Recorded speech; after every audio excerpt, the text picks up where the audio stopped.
Football শক্তি একদিকে ইউরোপের তারকাখচিত France, অন্যদিকে লড়াকু আফ্রিকান শক্তি মরক্কো। প্রশ্ন একটাই, এই যুদ্ধে শেষ হাসি হাসবে কে? পরিসংখ্যান কি ফ্রান্সের পক্ষেই, নাকি আবারও চমক দেখাবে মরক্কো? চলুন জেনে নেওয়া যাক।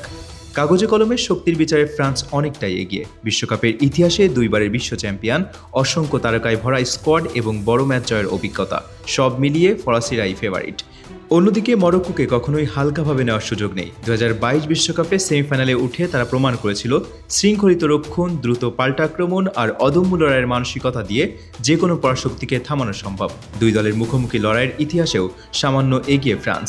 অতীতের কয়েকটি সাক্ষাতে ফরাসিরা বেশ জয় পেয়েছে, যদিও মরক্কো কয়েকবার ড্র আদায় করে নিজেদের সামর্থ্যের পরিচয় দিয়েছে। আক্রমণ ভাগের কথা বলে ফ্রান্সের গতি, সৃজনশীলতা এবং ফিনিশিং নিঃসন্দেহে ভয়ঙ্কর। মাঝমাঠে নিয়ন্ত্রণ আর ডিফেন্সের অভিজ্ঞতাও তাদের বড় শক্তি। তবে মরক্কোর সবচেয়ে বড় অস্ত্র তাদের দলগত ফুটবল। তারা একক নায়কের উপর নির্ভর করে না, পুরো দল একসঙ্গে রক্ষণ সামলায়, আবার সুযোগ পেলেই বজ্রগতিতে আক্রমণে উঠে আসে। এই কৌশলেই তারা অতীতে একাধিক বড় দলকে বিপদে ফেলেছে। এবারের বিশ্বকাপেও দুই দলই নিজেদের সেরাটা উজাড় করে খেলেছে। ফ্রান্স আক্রমণ ভাগে ধারাবাহিকভাবে সুযোগ তৈরি করেছে এবং বড় ম্যাচে চাপ সামলানোর অভিজ্ঞতাও তাদের আত্মবিশ্বাস বাড়িয়ে দিয়েছে। অন্যদিকে মরক্কো প্রতিটি ম্যাচে দেখিয়েছে অসাধারণ শৃঙ্খলা, কঠোর পরিশ্রম এবং শেষ মুহূর্ত পর্যন্ত লড়াই করে যাওয়ার মানসিকতা। এই ম্যাচে মাঝমাঠের লড়াই হতে পারে সবচেয়ে গুরুত্বপূর্ণ। যে দল বলের দখল বেশি রাখবে এবং খেলার গতি নিয়ন্ত্রণ করবে, তারাই ম্যাচে এগিয়ে থাকার সুযোগ পাবে। ফ্রান্স চাইবে শুরু থেকেই আক্রমণাত্মক ফুটবল খেলতে, আর মরক্কো অপেক্ষা করবে প্রতিপক্ষের ভুলের। একবার সুযোগ পেলেই দ্রুত কাউন্টার অ্যাটাকে উঠে এসে গোল করার চেষ্টা করবে আফ্রিকার প্রতিনিধিরা। রক্ষণভাগের দৃঢ়তা দুই দলের জন্যই বড় পরীক্ষা হতে যাচ্ছে। ফ্রান্স যদি নিজেদের আক্রমণের ধার ধরে রাখতে পারে, তাহলে মরক্কোর ডিফেন্সকে কঠিন সময় পার করতে হবে। আবার মরক্কো যদি প্রথমার্ধে গোল না খেয়ে ম্যাচে টিকে থাকতে পারে, তাহলে সময় যত গড়াবে চাপ ততই বাড়বে ফরাসিদের উপর।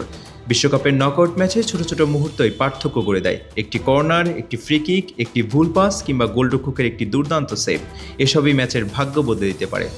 তাই শেষ বাঁশি বাজার আগে কোন দল এগিয়ে তা বলা একটু কঠিন। ফুটবল ইতিহাস বলছে, বিশ্বকাপে বড় বড় অঘটনের জন্ম দিয়েছে এমন দলগুলোর মধ্যে মরক্কোর নাম এখনও অন্যতম। তাই তারা আবারও চমক দেখানোর স্বপ্ন নিয়েই মাঠে নামবে। অন্যদিকে ফ্রান্স চাইবে নিজেদের অভিজ্ঞতা, তারকাখচিত স্কোয়াড এবং আক্রমণাত্মক ফুটবলের মাধ্যমে সেমিফাইনালের টিকিট নিশ্চিত করতে। তাহলে কে জিতবে? পরিসংখ্যান বলছে ফ্রান্সের জয়ের সম্ভাবনাই বেশি। কিন্তু বিশ্বকাপ এমন এক মঞ্চ যেখানে শুধু পরিসংখ্যান দিয়ে ফলাফল নির্ধারণ হয় না। 90 মিনিটে একটি ভুল, একটি দুর্দান্ত গোল এবং একটি অসাধারণ সেভ বদলে দিতে পারে পুরো ম্যাচের গল্প। তাই ফুটবল প্রেমীদের জন্য অপেক্ষা করছে রোমাঞ্চে ভরা এক মহরণ। শক্তিতে ফ্রান্স এগিয়ে থাকলেও চমক দেখানোর সামর্থ্য মরক্কোরও কম নয়। এখন দেখার বিষয়, অভিজ্ঞতা জিতবে নাকি অদম্য লড়াইয়ের মানসিকতা নতুন ইতিহাস লিখবে।